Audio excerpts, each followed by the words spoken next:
Top quality और consistent performance के लिए सिर्फ सिल्वर पंप। टॉप क्वालिटी और कंसिस्टेंट परफॉर्मेंस के लिए सिर्फ सिल्वर पंप, नाम याद रखना। हो बरोबर ना। बेसिसवर काम करणारे कर्मचारी आहेत, कंत्राटी बेसिसवर काम करणारे माणसं आहेत। साधारण किती पगार असतो त्यांना? 10-15 हजार रुपये, 20 हजार रुपये। मग ठीक आहे ना, मग त्यांनी यायला नको होतं ना आमच्याकडं। त्या अधिकारी त्यांनी बरं का, त्यांना जर त्यांच्याकडे अर्ज मागून घ्यायला पाहिजे, आमच्याकडे यादी मागायचा विषयच नाही।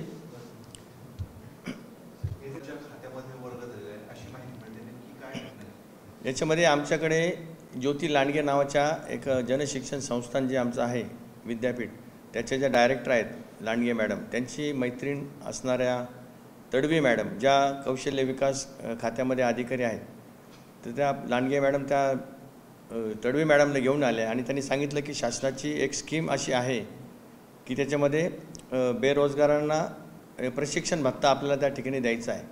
तर त्या संदर्भामध्ये तुमच्याकडे असणारे जे काही विनानोंदणी तत्त्वावरती काम करणारे जे कर्मचारी आहेत ते या स्कीममध्ये बसू शकतात, अशी माहिती त्यांनी दिल्यानंतर त्यांनी आमच्याकडे अशा लोकांची यादी मागितली। ती यादी आम्ही त्यांना त्या ठिकाणी दिलेली आहे आणि त्या यादीनुसार त्या प्रत्येक कर्मचाऱ्यांकडनं त्यांनी ते सर्व कागदपत्र गोळा केले आणि जे त्या स्कीममध्ये इच्छुक होते त्या सगळ्यांना त्या ठिकाणी हा जो काही 2 महिन्याचा का 3 महिन्याचा जो काही भत्ता आहे तो त्या ठिकाणी मिळालेला आहे। याच्यामध्ये मला वाटतं जर या स्कीममध्ये जर हे लोक बसणार नसतील तर त्यांच्या खात्यामध्ये आलेले पैसे हे सरकार पुन्हा परत घेऊ शकतं।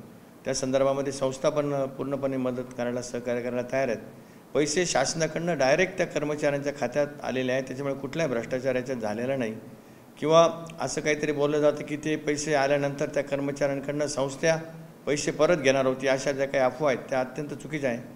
याच्यामध्ये कुठलाच विषय नाही आहे। हे पैसे शासनाने त्या कर्मचाऱ्यांच्या खात्यावर जमा केलेले आहेत आणि जर ते पात्र नसतील त्या स्कीममध्ये बसण्यासाठी तर ते पैसे सरकार केव्हाही पुन्हा कर्मचाऱ्यांकडनं मागू शकतं आणि त्या कामामध्ये संस्थासुद्धा पूर्णपणे सहकार्य करायला तयार आहे। सर पण 2 हप्ते अनुदानाचे आलेले आहेत, हो, 2 हप्ते येऊन सुद्धा कर्मचाऱ्यांच्या लक्षात आलं नाही का संस्थेच्या लक्षात आलं नाही का एकमेकांपासून याच्यामध्ये पात्र आहात असं सांगितलं गेलं आम्हाला, त्याच्यामुळे लक्ष द्यायचा काही विषय नाही। आणि याच्यानंतर ही जी चर्चा सुरू झाल्यानंतर आम्ही ते आता पुढचे परत फॉर्म भरून द्यायचे असतात ते आम्ही भरून दिलेले नाही, तरीसुद्धा काही कर्मचाऱ्यांच्या ह्याच्या 3रा हप्ता आला। म्हणजे आता ती स्कीम आम्ही बंद केली की बा याच्यावरती ऑब्जेक्शन आहे, तर त्या तरीसुद्धा 3रा हप्ता काही कर्मचाऱ्यांकडे आलेला आहे। सर पण स्कीमच ती बेरोजगारांसाठी त्याच्यात स्पष्ट उल्लेख असताना आपल्याकडनं नावं तरी कशी दिली गेली? म्हणजे जे कर्मचारी त्यांनी यादी मागितली, सांगितलं ना तुम्हाला। हो, पण अधिकाऱ्यांनी तुमचे या कर्मचारी याच्यामध्ये बसतात, हे परमनंट नाही आहे, त्याच्यामुळे हे याच्यामध्ये बसू शकतात असा त्यांनी अर्थ काढला। त्याच्यात त्यांचा पण गैरसमज झाला असण्याची शक्यता आहे। पण संस्थेच्या मॅनेजमेंटकडनं या संदर्भात शहानिशा केली की नाही का? काय की कुठली योजना आहे, कुठल्या योजनेसाठी नावं मागतायत, त्या योजनेत आपले कर्मचारी बसतायत का नाही बसत? हे आमचं काम नाही ना, शासनाचं काम आहे याच्यात बसतात की नाही। त्यांनी फक्त आमच्याकडे नॉन ग्रँटमध्ये काम करणाऱ्या कर्मचाऱ्यांची यादी मागितली, ती यादी आम्ही त्यांना दिली। पण तुम्ही असं म्हणताय जे संस्था सोडून गेलेले त्यांची पण नावं याच्यामध्ये होती, त्यांच्याही खात्यावर पैसे जमा झाले, मग आले असतील ना, मी का दो ज्यांनी अर्ज केले त्याच्यात ते बसलेले। मग संस्था सोडून जर कोणी गेला असेल आणि त्यांनी अर्ज केला असेल तर आले असतील त्यांना पण। म्हणणं की आम्ही कुठला अर्जच केला ठीक आहे ना, मी काय म्हणतो एखादं चुकीने आलं पण असेल तर ते दुरुस्त होऊ शकतं ना। याच्यात भ्रष्टाचार आणि याचा असं जे काही चित्र उभं केलं जाते तसं काही मला नाही वाटत काही आहे। चर्चा सुरू झाल्यानंतर संस्थेकडनं आता ह्या पावलं उचलली जात आहेत। काय आम्ही काहीच पावलं उचलले नाही। कसले पावलं उचललं नाही? आता पैसे द्यायला परत आहेत म्हणजे पैसे आम्ही पण मागत नाही। त्यांना जर वाटत असेल हे चुकीचे त्यांच्या खात्यात जमा झालेले आणि हे पात्र नाही आहेत तर सरकारने त्यांच्याकडनं मागावे, ते पण द्यायला तयार आहे आणि संस्था पण त्यासाठी सहकार्य करणार आहे। हा सगळा विषय लक्षात आल्यानंतर सरकारकडे का नाही गेलात की आपल्याकडे चुकून आले तर हे परत घ्यावं? आमचा इंडिव्हिज्युअल विषयच नाही, तर कर्मचाऱ्यांकडे आले। तुमच्या लक्षात घ्या, संस्था आणि कर्मचारी 2 वेगळे विषय आहेत। पैसे आलेले ते संस्थेला आलेले नाहीत, पैसे आलेले ते इंडिव्हिज्युअल माणसांना आलेले आहेत आणि त्यांच्या खात्यात जर सरकारचं म्हणणं असेल की हे पात्र नसताना पैसे आलेले तर ते सरकार केव्हाही त्यांच्याकडनं वसूल करू शकतात। पण आपल्याकडनं जी यादी देण्यात आलेली आहे कर्मचाऱ्यांची ती पण नवीन यादी नाही का? म्हणजे त्याच्यामध्ये जुन्या कर्मचाऱ्यांची नावं कशी आलेली? मला नाही सांगता येणार ते. जुने कर्मचारी मला नाही वाटत असं काही असेल. चुकून एखादं नाव गेलं आहे असेल तर माहीत नाही मला. पण मी सांगितलं नाही, या प्रत्येक गोष्टीला सोल्युशन आहे. याच्यातनं ते पैसे सहज वसूल होऊ शकतात. विधिमंडळामध्ये या संदर्भातला आवाजाचा उचलला जाणार आहे प्रश्न. त्यामुळे या प्रकरणाचं गांभीर्य तेवढं वाढलेलं आहे. ठीक आहे ना, गांभीर्य मला तसं म्हणजे मी परत सांगतो की याच्यामध्ये ज्या काही निकष लावलेले त्या निकषांमध्ये हे लोक बसत नाही असं ते झालेलं आहे. त्यामुळे हे पैसे आपण सरकारला केव्हाही परत द्यायला पाहिजे. ते आमचंही म्हणणं आहे की परत द्यायला पाहिजे जर बसत नसेल तर. आणि कर्मचारी पण तयार आहेत द्यायला. सर, आपले एकूण संस्थेचे कर्मचारी किती, त्यापैकी किती कर्मचाऱ्यांच्या खात्यावर हे पैसे आलेले? मला वाटतं 1700 ते 1800 लोकांच्या खात्यावरती ते आलेले आहेत पैसे. किती आले सर आणि एकाला किती भत्ता मिळतो? ते मला नाही सांगता ना ते. पण मग या सगळ्या प्रकरणाची तुम्ही संस्थेचे जबाबदार पदाधिकारी म्हणून सखोल संस्थेअंतर्गत करावी असं काही तुम्ही करणार आहात का? कारण किमान एवढा मोठा विषय झालेला आहे तर संस्थेला कुठलीही माहिती नाही, कर्मचाऱ्यांचाच विषय असला तुम्ही माहिती नाही असं कसं काय? माहिती आहे ना आम्हाला, त्यांच्या खात्यात पैसे आले माहिती आहेत.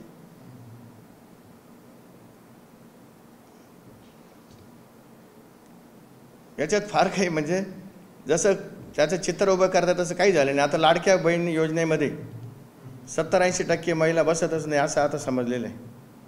त्याच्यात काय होणार आहे आता? त्याच्यातनं गव्हर्नमेंटने त्यांच्याकडनं वसूल करावे किंवा काय करावं. तसं यांच्याकडे चुकून आले असेल तर यांच्याकडनं वसूल करावे. याच्यात भ्रष्टाचाराचा विषय आला कुठं? संस्थेचा विषय याच्यात कुठं आला असता? ते जे आता आरोप होत आहे की हे पैसे कर्मचाऱ्यांना मिळाल्यानंतर त्यांच्याकडनं आम्ही परत घेणार आहोत असं जो काही लोक म्हणतात, आरोप करतात, तसे आम्हाला कोणाचे पैसे परत घ्यायचे नव्हते. हे त्या कर्मचाऱ्यांचे कमी पगारामध्ये त्यांना जर काय ॲडिशनल बेनिफिट मिळाला तर चांगलाच आहे असा संस्थेचा हेतू होता. आणि ते अधिकाऱ्यांनी सांगितलं की तुमचे कर्मचारी याच्यामध्ये बसतात, कारण हे परमनंट नाही, हे तात्पुरते कर्मचारी आहेत. त्याच्यामुळे या स्कीममध्ये तुमचे कर्मचारी बसू शकतात. सर, तुम्ही असं म्हणता की आम्हाला जे अधिकाऱ्यांनी माहिती दिली म्हणजे ती चुकीची माहिती होती. त्या संपूर्ण माहितीमुळे संस्थेचं नाव खराब होतं किंवा कर्मचाऱ्यांच्या अकाउंटमध्ये आले पैसे. आपण त्या अधिकाऱ्यांच्या विरोधात काही तक्रार किंवा अशा पद्धतीचे काही करणार आहे? नाही, आम्ही नाही काही करणार तसं. पण हे म्हणजे अधिकाऱ्यांच्या चुकीमुळेच हे सगळं घडलं. हो, मग असंच म्हणायचं ना. जर जे पात्र नसतील त्यांना जर पैसे शासनाने पाठवले असतील ती यादीच त्यांनी घ्यायला नव्हती पाहिजे असं मी म्हणतो. जर ते बसत नव्हते, संस्थेमध्ये बेरोजगार असण्याचा विषयच नाही. संस्थेमध्ये जे काम करतात ते सगळे रोजगारवालेच आहे. त्यांना जर बेरोजगार प्युअरली बेरोजगारच पाहिजे होते तर त्याच्यामध्ये त्यांनी जाहिराती देऊन लोकांकडून अर्ज मागायला पाहिजे. आमच्याकडनं यादी न्यायला नव्हती पाहिजे. हा सगळा विषय का आला? त्यांनी आम्हाला सांगितलं की तुमचे कर्मचारी जे विनाकारण तत्वावरती काम करतायत ते या योजनेत बसू शकतात, त्यामुळे तुम्ही अशी यादी द्या. त्यामुळे आम्ही ती यादी दिली. आणि हे किती वर्षापासून काम करतात सर ते कर्मचारी? आहे ना, काही 4 वर्ष, 5 वर्ष, 7 वर्ष.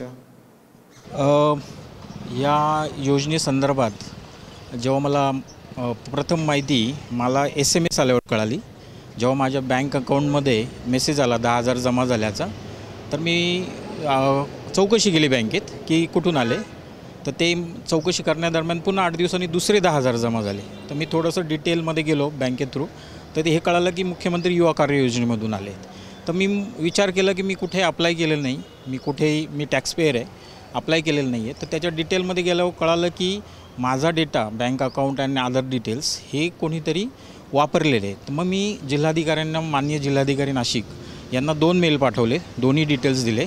आणि त्यानंतर सह आयुक्त कौशल्य विकास योजना तडवी मॅडम यांनाही एक हार्ड कॉपी दिली की हे असे पैसे आलेले आहेत. तर त्याची डिटेल्समध्ये जेव्हा गेलो तेव्हा माझ्या अकाउंट आणि सगळे डिटेल माझ्या पूर्वीच्या मराठा विद्याप्रसारक समाज संस्थेत आहे, तिथून त्याचा वापर झालेला आहे असं मला कळालं. तेव्हा डिटेलमध्ये काढलं तर सेवकांचा, माझ्यासारख्या सेवकांचासुद्धा डेटा परस्पर सह आयुक्त यांना दिला गेला आहे. तर मला असं वाटतं आहे ह्या केसमध्ये की सेवकांना अंधारात ठेवून आणि शासनाला अंधारात ठेवून हे व्यवस्थापनाने आणि अधिकाऱ्यांनी हा सगळा जो प्रकार झालेला आहे त्याला हे अधिकारी आणि व्यवस्थापन कारणीभूत आहे. सेवकांचा याच्यात काहीच चूक नाही, कारण सेवकांना माहिती पण नाही आहे की त्यांचा डेटा कोणीतरी गव्हर्नमेंटला अशा योजनेला पाठवलं आहे. जेव्हा SMS आले, मला जसं आला तसंच मी बाकीच्यांना विचारलं, तेव्हा कळालं की आपल्याला ह्या योजनेचे आपण आहे. आणि जे सेवक 5-5, 6-6 वर्षापासून PF आणि ग्रॅच्युटीचे लाभधारक आहे त्यांना तो पैसा मिळतो. आणि GR जेव्हा GR वाचतो त्याच्यात स्पष्ट लिहिलेलं आहे की कौशल्य देण्यासाठी या स्कीमचा मुख्यमंत्री युवा कार्य योजनेचा योजना गव्हर्नमेंटने स्टार्ट केलेली आहे. योजनेमध्ये संस्थेच्या बाहेर असं देखील म्हटलं जातं. आता तसं बघितलं तर मी संस्थेच्या बाहेर आहे. 2 वर्ष मी संस्थेत नाही आहे. तर मी पहिला कर्मचारी आहे की जो संस्थेच्या बाहेर आहे. मला येण्याचा काहीच संबंध नव्हता. तुम्ही जरी केली असती तरी संस्थेच्या लोकांसाठी. आता असे किती जणांचे आहेत ते यादी कदाचित काहीतरी 2075ची यादी आहे. त्याच्यात 2075मध्ये किती संस्थेच्या बाहेरचे, किती लोक संस्थेच्या आतले आहेत, कोण एलिजिबल आहे कोण एलिजिबल नाही याची चौकशी शासनाने, कारण हा टॅक्सपेअरचा पैसा आहे आणि हा त्या स्कीमकरता चांगल्या स्कीमचा वापर चांगल्या लोकांसाठी झाला पाहिजे असं मत आहे. म्हणून मी रिक्वेस्ट केली आहे की याची सखोल चौकशी व्हावी आणि व्यवस्थापन आणि त्या अधिकाऱ्यांवर गुन्हे दाखल व्हावे अशी माझी मागणी आहे. या संदर्भात तडवी मॅडम ज्या आहेत त्यांच्या एकूणच त्यांच्या लक्षात आला नाही हा सगळा विषय आणि त्यांचं टार्गेट पूर्ण करायचं म्हणून त्यांनी आमच्याकडनं यादी मागवली आणि म्हणून हा सगळा विषय गोंधळ झाला असं संस्थेचं म्हणणं आहे. आता आपले सरचिटणीस माननीय नितीन ठाकरे हे वकील संघाचे अध्यक्ष पण आहे आणि त्यांच्या अंडर एक 6-7 PhD होल्डर शिक्षणाधिकारी आहे, जे स्ट्रक्चर आहे MEPचं मराठा विद्याप्रसारकचं. त्या शासनाचं जेव्हा पत्र आलं तेव्हा वाचतो माणूस आणि त्याच्यात ते बेरोजगारांसाठी आहे एवढं समजण्या इतपतचे अधिकारी त्यांच्या अंडर नाही हे मला थोडं हास्यास्पद वाटतं. आणि हे वाचल्यावर पण त्यांनी हे सगळा डेटा पाठवला आणि त्या स्कीमचे 2-3 हप्ते येईपर्यंत माझ्या माहितीप्रमाणे 3रा पण हप्ता आलेला आहे, पण मला 2 आलेत. पण 3रा पण हप्ता काहींना 3रा हप्ता होता. तर याची कल्पना नसणं हे थोडंसं मला चुकीचं वाटतं आहे. आता फक्त ते हे योजनेच्या चुकीच्या पद्धतीने झालं आहे अवलंबन वगैरे असे शब्द चुकीचे आहे. हा त्यांना माहिती होतं की हे बेरोजगारांसाठी आहे. त्यांच्या अधिकाऱ्यांनी त्यांना काय इनपुट दिलं तो त्यांचा प्रश्न आहे. पण त्याच्यात माझ्यासारख्या टॅक्सपेअरला इन्व्हॉल्व करून शासनाचा आता माझे पैसे मी म्हणतो आहे की मला द्यायचे, मी कोणाला सांगतो आहे? मी जिल्हाधिकाऱ्यांना सांगतो आहे, पण कोणीच घ्यायला येत नाही आहे आणि जिथे काही लोकांना आहेत की मिळत नाही आहे. माझं म्हणणं असं आहे की याची सखोल चौकशी होऊन सेवकांचा याच्यात दोष नाही, बिचारे त्यांचा डेटा कोणीतरी यूज केला आणि शासनाचा पण दोष नाही आहे.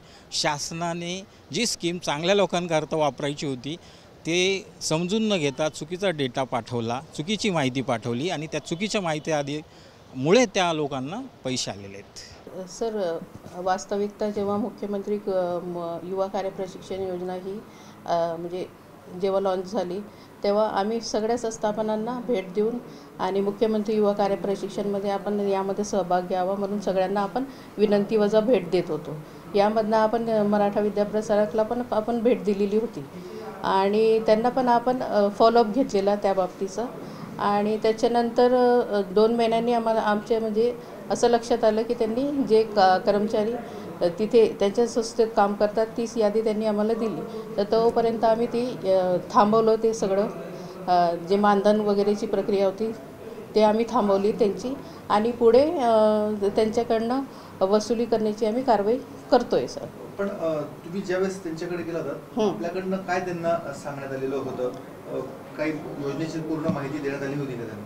यस सर, आपण जेव्हा प्रत्यक्ष सरांची भेट घेतली होती संपूर्णपणे GRची त्यांना कॉपी पण दिली होती आणि आपण योजनेबाबत माहिती पण दिलेली होती. आणि त्यांचं म्हणणं आहे की तुमच्याकडनं सांगण्यात आलं की त्यांचे जे कर्मचारी आहेत सध्या वर्किंग तर ते ह्या योजनेमध्ये लाभार्थी ठरतात आहेत, तर म्हणून तुम्ही त्यांची नावं द्या असं तुमच्याकडे? नाही सर, याच्यावरती मग ते त्यांचं डिसिजन असेल. मला याच्यावरती म्हणजे आम्ही असं कधीच सांगितलं नाही त्यांना. आपल्याकडनं काय माहिती देण्यात आली होती त्यांना, म्हणजे ह्या योजनेबद्दल काय माहिती दिली जेणेकरून त्यांनी त्यांची नावं तुमच्याकडे दिली? आपल्या योजनेबाबत जे काय GR होता त्यामध्ये जे निकष होते की याप्रमाणे असं पाहिजे की 18 ते 35 मधलं वयोगटातलं व्यक्ती पाहिजे आणि काम करणारे नसावी, नवीन बेरोजगार युवक पाहिजे त्यामध्ये. याबाबत आपण संपूर्णपणे जे GRचे अटी शर्ती होत्या किंवा निकष होते त्याप्रमाणेच आपण ती कारवाई केली. आणि नेमकं निकष काय होते मॅडम ही योजना थोडक्यात सांगा आणि काय निकष होते? सर, निकष असे होते आपले की मुख्यमंत्री युवा कार्य प्रशिक्षण युवक बेरोजगार पाहिजे, त्याचं वय 18 ते 35 पाहिजे, 12वी ITI आणि ग्रॅज्युएट असे 3 वेगवेगळे कॅटेगरीज होते. त्याच्यासाठी ते योजना होती आणि यामध्ये उद्देश असाच होता की नाशिक जिल्ह्यातील प्रत्येक म्हणजे बेरोजगार युवकाला या योजनेमध्ये सामील करण्यासाठी शासनाची ही योजना खूप छान पद्धतीने होती आणि यासाठीच आपण प्रयत्न करत होतो नाशिक जिल्ह्यात. कंत्राटी कर्मचारी याच्यामध्ये पात्र ठरू शकतात? नाही सर, कंत्राटी कर्मचारी पात्र नाही ठरू शकत. आता संस्थेने आपली फसवणूक केली शासनाची, या निष्कर्षापर्यंत आपण पोहोचलो. नेमका आपला निष्कर्ष काय आहे? सर, आम्ही म्हणजे जेव्हा आम्हाला कळालं तेव्हापासून आम्ही कारवाई सुरू केलेली आणि वसुली म्हणून आपण चालू केलेली आहे त्यांची. काय कारवाई होते? म्हणजे जे काही रक्कम लाभार्थ्यांना दिलेली गेलेली आहे ना ती आपण वसूल करतोय सर. एकूण किती लोकांना ही रक्कम गेलेली आहे चुकीच्या पद्धतीने आणि तो किती महिन्यासाठी गेलेली आहे आणि एकूण किती आकडा आहे? नाही, आता आकडा वगैरे सर थोडंसं म्हणजे आम्हाला बघून सांगावं लागेल ते. जोपर्यंत आमचं कन्फर्मेशन होत नाही तोपर्यंत सांगते सर. मॅडम 2 महिने पर्यंत हे म्हणजे नाही, तिसऱ्या हप्त्याचं नाही माहिती मला सर, 2 हप्त्याचं मला माहिती. पण किती रक्कम आहे नेमकं टोटल? आम्ही म्हणजे तुम्हाला तशी माहिती काढून देतो सर आपल्याला. आपण या संदर्भात संस्थेची जबाबदारपणे हे सगळं केलंय, त्यांच्या विरोधात गुन्हा दाखल करण्यासंदर्भात काही आपण प्रक्रिया करणार आहे? सर, गुन्हा दाखल करण्यासंदर्भात आम्ही कारवाई तर सुरू केलेली आहे आणि वरिष्ठ कार्यालयाला त्याचे अधिकार आहे गुन्हा दाखल करण्याचे. तसं आम्ही अहवाल पाठवला की वरतून जसे सूचना येतील तशी आम्ही कारवाई करू. आपल्याकडनं नेमकं काय अहवाल पाठवण्यात आलेला आहे? नोटीस पाठवली आणि कारवाई काय करणार?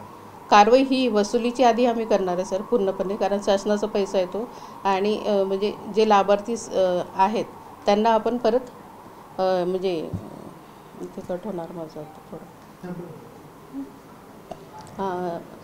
नेमकी कारवाई काय करते? आपण कारवाई आता वसुलीची सुरू केलेली आहे सर कारवाई आणि फर्दर प्रोसेससाठी आपण वरिष्ठ कार्यालयाला पत्रव्यवहार सुरू केला. किती लोकांकडून आतापर्यंत वसुली झाली, किती होणार आहे, एकूण रक्कम किती वसुलीची? रक्कम तीच सांगते सर की अजून आम्हाला ते थोडंसं हे करून मग आपल्याला सांगेल. मॅडम, आता इतके 2 हप्ते झाले हे प्रकरण उघडकीस झालं तरी आपल्या कार्यालयाला ही माहिती नाहीये? नाही, माहिती आहे सर, पण आम्हाला कन्फर्मेशन पाहिजे ना आम्हाला त्यांच्याकडनं. आपल्याकडनं अहवाल नेमकं काय पाठवण्यात आलंय वरिष्ठ पातळीवर? वरिष्ठ कार्यालयाला आहे की असं प्रकार घडलेला आहे म्हणून. म्हणजे काय नेमकं हेच की जे संस्थामध्ये ऑलरेडी काम करत होते लोक त्यांनाच त्यांनी घेतलं म्हणून. मॅडम, त्यांच्याकडनं कर्मचारी आहेत का सर? 2 मिनिटाचंच होतं ना सर, प्लीज. 1.5 मिनिट. त्या संदर्भात आपल्याकडनं काही इन्क्वायरी करण्यात आली नाही का? काय सर? त्यांच्याकडनं जी कर्मचाऱ्यांची लिस्ट आली ते कर्मचारी आहेत का, बेरोजगार आहेत का, किंवा ते नोकरी करतात की नाही, त्या संदर्भात न इन्क्वायरी करता किंवा चौकशी करतात आपण ती मंजूर केली का? नाही सर, त्यांनी आम्हाला फाईल वगैरे सादर केली आहे, त्याच्यावरनं आपण पडताळणी केलेली आहे ना सर त्याच्यावरनं. पण आम्हाला जेव्हा माहिती पडलं त्याच्यानंतर ही गोष्ट मग आम्ही हे केली त्यांनी. पण क्रॉस चेक आपल्याकडनं होत नाही का मॅडम? हो होते ना सर, क्रॉस चेक होतं ना सर. आता आम्ही क्रॉस चेक करायला गेलं तर म्हणजे किती लाभार्थी येतात ते त्याचे आता आम्ही असं रिपोर्ट तयार करतोय की ते आपल्याला शेअर करू सर नक्की. नाही, मुळात मुद्दा असा आहे की त्यांचं संस्थे जबरदस्ती केली? नाही, अजिबात नाही सर, जबरदस्ती आम्ही केली नाही काही. त्यांना आम्ही फक्त म्हटलं होतं की योजनेत सहभागी व्हा.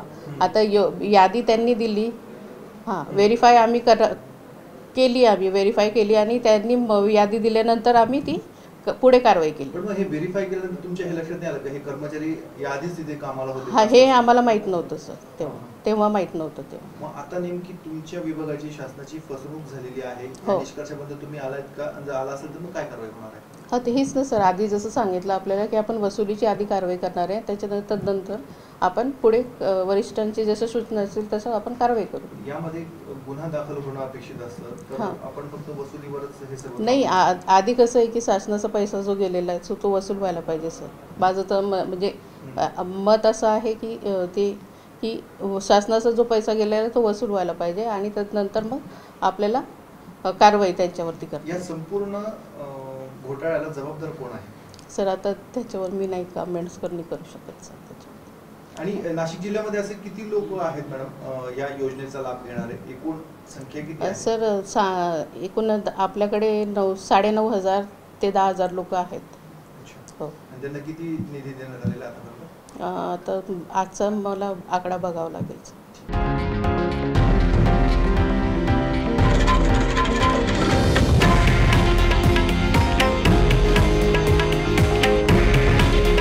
हे आहे देशातील नंबर 1 न्यूज नेटवर्क आणि आपण पाहत आहात TV9 मराठी. काळजी तुमची, हित महाराष्ट्राचं.